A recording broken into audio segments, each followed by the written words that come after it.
Hey there, it's Dr. Sarah at Cloud Peak Chiropractic and Wellness. And I'm coming on today because I wanted to share something that I've been talking to all of my patients about lately to put a little bug in your ear about what to think about because we all know winter is coming. We've had the most incredible fall, but we all know winter is on its way. So our bodies get more stiff in the wintertime. We are more likely to be way more sedentary. You're more likely to sit around more in the wintertime.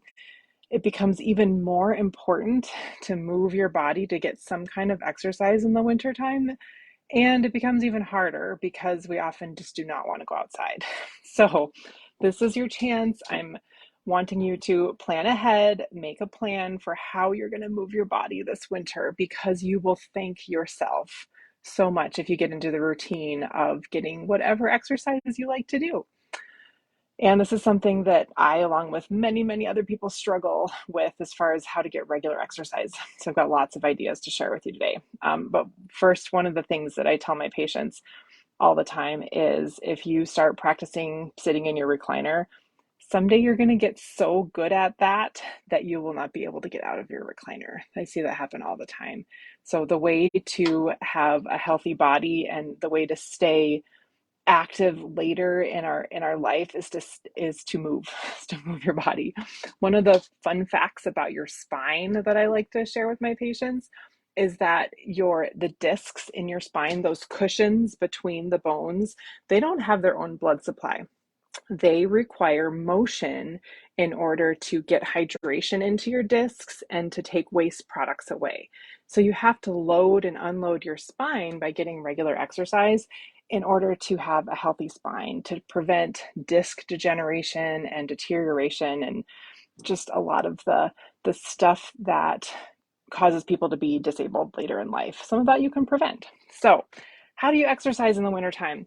We've got lots of options here in Worland. So I would encourage you to find a way and make it happen. We have yoga classes here in our studio that I love. I feel so good after a yoga class. I feel like I've had a whole body stretch and strengthening session. If you have a sitting job by chance, yoga is the perfect antidote to having a sitting job. You will feel so much taller and stretched out after yoga. Anybody can do yoga.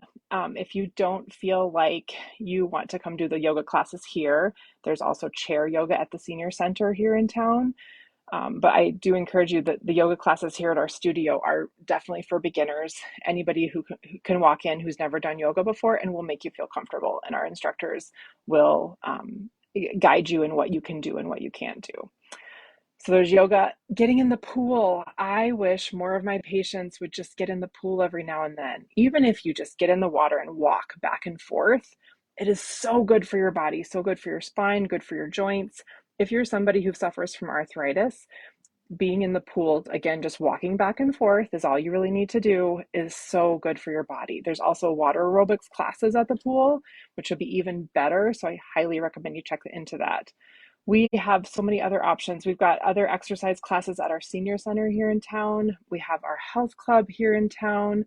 I just met a lovely personal trainer who's working at the health club. Hey, Haley.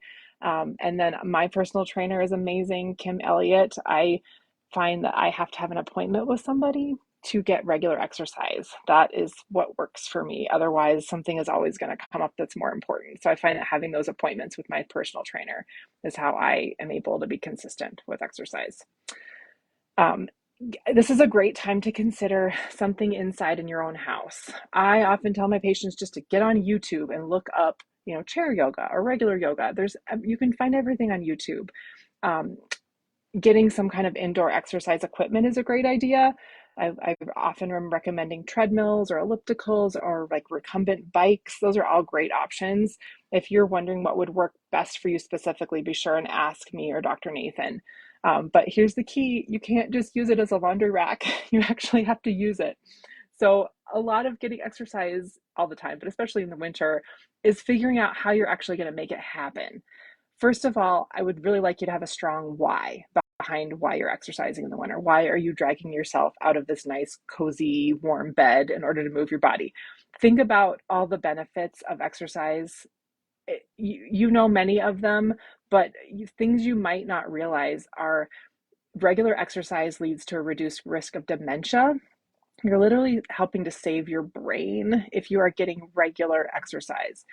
It also is incredibly helpful for your immune system. So if you're wanting to avoid all the yucky viruses that are going around this winter, getting regular exercise is one of the best ways you can do that. So many other reasons. Um, so how to make it happen? Some things I recommend are having a partner, have a friend that you walk with or you meet up with at the pool or the gym. That is incredibly helpful in actually making it happen. And if you don't have someone right here in town, I suggest maybe having a virtual partner. So have a friend that you call and take a walk with at the same time every week, or just have a accountability buddy that you text back and forth with. So you have to text them after you do your workout. Something like that can really make you actually get it done. Having a partner, making it part of your routine, pairing it with something. Perhaps you can only watch your favorite TV show when you're on the treadmill. Maybe you make that rule with yourself.